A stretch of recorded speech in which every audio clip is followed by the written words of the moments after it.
Okay, it's Thursday, 20th of October, and sat here this week with defender, sometimes midfielder, Sometimes, all over the pitch, Baris Altintop. How are you doing, Baris? All right? Yeah, I'm good, thank you. Yourself? I'm very good, thank you. Good. Let's get the awkward questions out of the way. Who do you support? I support Man United. Doing Huh? alright at the moment. Yeah. Just about. Just about. Yeah.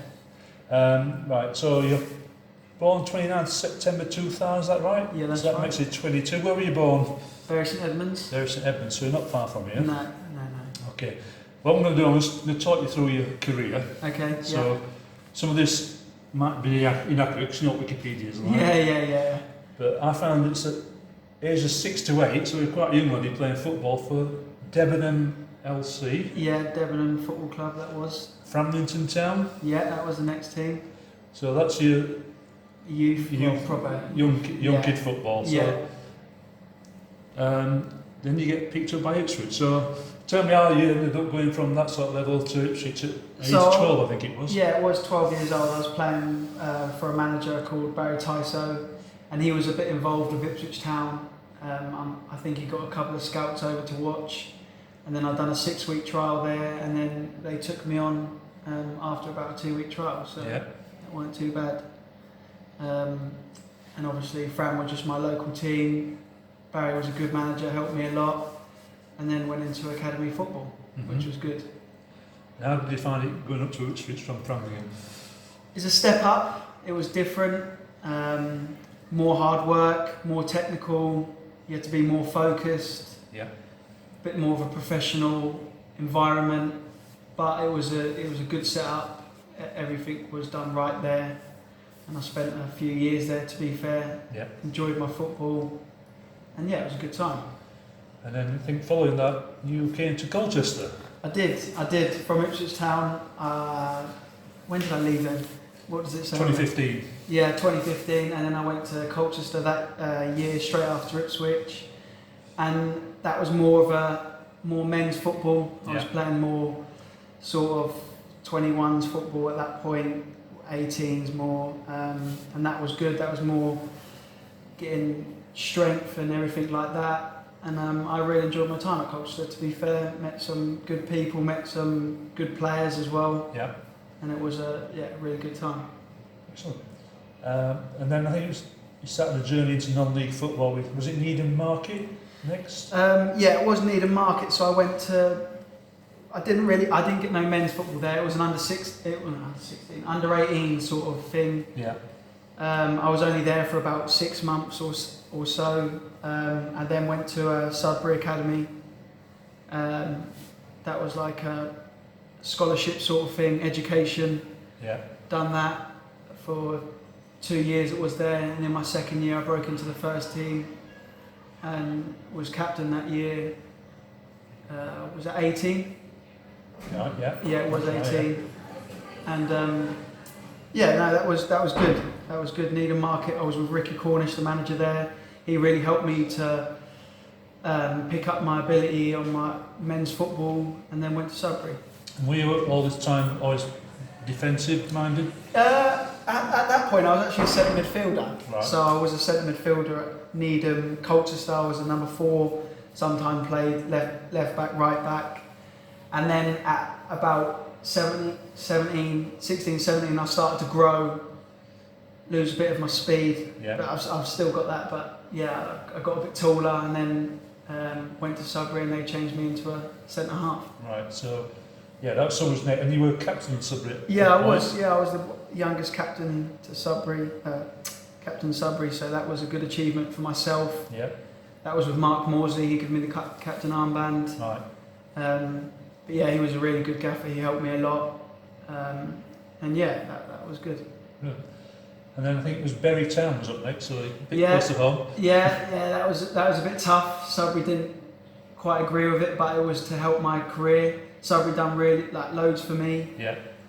Bury come along for me, and good setup there, great fan base, a really good club. Ben Chinnery was the gaffer there, wanted me over, so I went over there. We had a really good start to the season, and then obviously COVID hit in, Yeah. killed us a bit. But then we were in our own little time where we had no football, so I was trying to just work hard on myself, be ready for when it all started up again. But Bury was when I thought I kicked on proper and really dominated in what I was doing. And then obviously went on to Kings Lynn after that. Right. So when you were at Bury, Yeah. did you used to follow them as a local club? Did you ever go and watch them? Yeah, I did go watch them a few times, to be fair.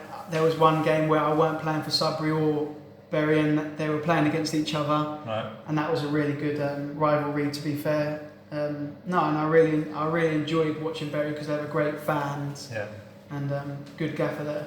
Right. So Kings Lynn, were they in the National League at the time? Or? Yeah, they were National League. They were quite low down, so it was a bit of a risk for myself. But I knew it was into full-time football, professional football. So I thought to myself, look, it's a great chance for me to showcase what I can do in the full-time football. But unfortunately, I went there, and about a week into playing, I got injured. So it was a bad injury. What happened? Sort of done my ankle ligaments, but it held me off. I went back a bit too soon, and got re-injured on it, and had to take a while out. I think it was a good 2-3 months out of football at that point. So it didn't help me as such as a new gaffer coming as well. Yeah. But it was all a learning curve, and I'm glad I made the decision. I wouldn't take it back. Had a good time there. It was full-time football, but yeah, everything happens for a reason. That's right. And they after your injury, you ended up going on loan to. I went on Leiston for 2 months. Done really well there, to be fair. Got both of the Player of the Months there. Started enjoying my football again, getting my fitness back. Leiston really helped me actually. They're a really good club. Chairman, managers there, the players, they all helped me, and I enjoyed the time there. And yeah, after that went back to Kings Lynn. Yeah. And that was pretty much the end of the season there because they got relegated. So, and then on to Braintree. Now I saw an article in November 2021 Yeah. with you, Suffolk News, Yeah. where you said you were aiming to play in the Football League. Yeah. So, first of all, we'll talk about how you ended up here, Yeah. and then we'll talk about that. Okay, yeah, that's fine. So, how I ended up coming to Braintree. So, Angelo was the manager at Sudbury Town, and that's my hometown, that's where I live. Yeah. And he was coming to Braintree. I see he's just moved to Braintree. I think he got in touch with me saying, what's the situation with you at Kings Lynn? And I told him the situation, how it was going, and I thought Braintree would be a great move for me. Good level of football, a good setup, and I'm glad I've made the move to Braintree. Right, brilliant. So, also at this club, you've got players who are doing the opposite journey. People like Alfie who have been at Arsenal, and Chris Reach of Arsenal. They've had very different careers. I mean, you've got Alfie Matthews that's been at Arsenal, Palace, Chris Regis, other players, John White, Alfie Payne, been at Norwich. You've got some big players at this club, and that helped the fact for me to come over, because I knew it wasn't just a club that was just going to be finishing relegation or just above the relegation. I knew we would be fighting for playoffs, and so far we're doing well.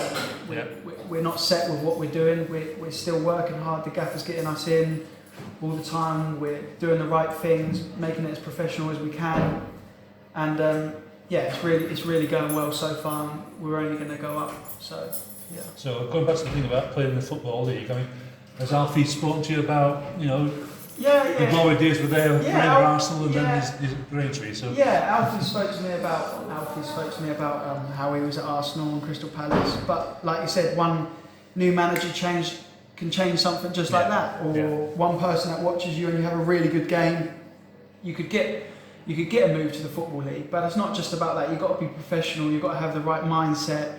You've got to be prepared to sacrifice your life, and look, my aim's always to make it to Football League, play League One, League Two. That's everyone's dream. It is my dream, and it is still my dream, and I'm still working hard at Braintree. That's where I'm at the moment.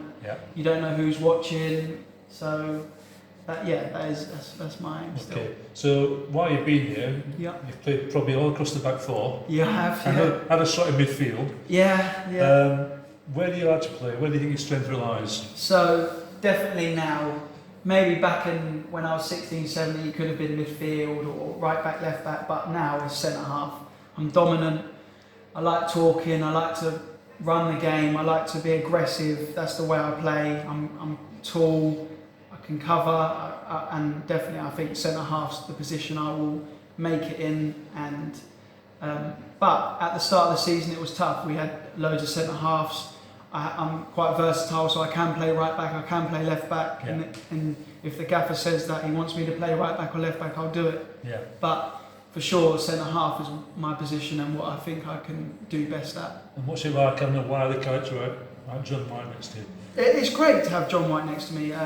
He's very experienced. I mean, I don't know, he has so many appearances in the Football League. Yeah. He talks you through the game. He's so calm, he's so collective, like he's great to have around the changing rooms, everything like that, but he's still such a professional player. And does he give you rollickins if you go wrong? No, he does. He gives me rollickins. We swear at each other sometimes, but that's what football is. Yeah. When you come off the pitch, you always support each other. Yeah. On the pitch, we can swear at each other and do everything like that, but we'll always have each other's back, just like everyone in the team. Yeah. You might see us swearing at each other on the pitch, but be sure that we come into the changing room, we've always got each other's back. Yeah. So, having talked about your flexibility, do you think you now need to concentrate on one position to progress? Yeah, I do. I think at the start of the season I was a bit here, there. At the moment I'm playing centre half. We're doing well. I do need to obviously, if I want to progress in centre half, I do need to keep playing that position. But you don't know what can happen. Anything can happen at any point. So I'm not going to sit here and say, yes, I definitely want to play centre half. Of course, that's what I want. But if something happens with the team, it's a small squad. Yeah, exactly. So if I do have to go somewhere else, then I will do it. Yeah. And whatever fits the team is what I'll do. Excellent. Okay.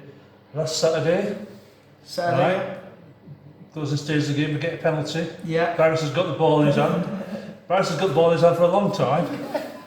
I thought this is going to be interesting. Alfie steps up. So what happened there? So I've done it at Cheshunt away as well, or whenever we normally get a penalty, I take the ball, pretend I'm going to take the penalty, so the keeper gets in my ear, all the other players are like saying, you're going to miss, you're going to do this, you're going to do that. And then when it comes to putting the ball down, I give it to Alfie and he can, so they don't get in his head. So it's just a bit of a game. I'm never going to take a pen. I'm not comfortable taking penalties. That's not what I do. But after I do that bit out. Yeah. Okay. So how do you think the team's doing this season? Do you know what? I think Braintree had a name about themselves that they'll just finish above the relegation or be fighting for. Yeah. And I think I got that from a lot of fans or people outside saying, look, I don't know if we're going to do well this season. And I think Angelo, Steve, Joycey, I think they got the right people in, to be fair. I think at the start of it, we didn't know each other. It's a complete new squad. You've only got two players, Kyron and Alfie Payne, that are still here. Very good players. And it took a couple of weeks, I think, to get used to everyone, get the morale together. But I think we've come a long way, and I think we've surprised a few teams, and I know we've surprised a few people outside of Braintree Football Club, and I think it's only going to keep going. And I think Angelo and Steve are doing a really good job, and I just think they need the backing from everyone. I mean, the fans have been great as well. The more fans we have, the better we'll do, and I think that will come. I think the fans will come. I think if we keep performing the way we are, we just need to be consistent. Yeah. We can't have 2 games where we're doing really well and then the next time we just get beat. We need to have a consistency about us and really kick on. So there'll be highs and lows. I mean, I think most people agree last Saturday beating Worthing was probably the best performance. I think so. Which is good for them, thinking what you've followed previously. Yeah, Hornchurch, we play obviously in the FA Cup.